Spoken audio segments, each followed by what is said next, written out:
আসসালামু আলাইকুম রহমতুল্লাহ। আমি হাকিম মোহাম্মদ ইব্রাহিম খলিল আবারও চলে আসছি। আজকের আলোচনা করব পাইলস মানি কি অপারেশন লাগবে, ভুল ধারণা ভাঙুন। প্রথম কথা হলো যে পাইলস মানি যে অপারেশন লাগবে এই ধারণা ভুল।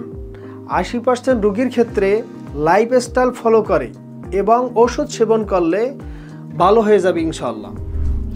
স্টেজ 1 এবং 2 পাইলসের ক্ষেত্রে রক্ত বের হয় বা গোটা নিজে নিজে বের হয়, আবার নিজে নিজেই ঢুকে যায়, সেক্ষেত্রে অপারেশনের কোনো দরকার নেই।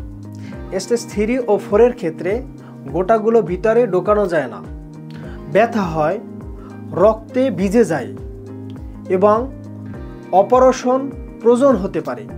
অনেকে ভয় পায় তাই চেপে রাখে, কিন্তু তাতে সমস্যা বাড়ে। তাই যে কোনো লক্ষণ দেখা দিলে একজন দক্ষ চিকিৎসকের কাছে যান, পরীক্ষা করে নিন। পরীক্ষা মানেই অপারেশন নয়। নিজের শরীর নিয়ে সচেতন থাকুন, ভয় নেই, সঠিক পদক্ষেপ নিন।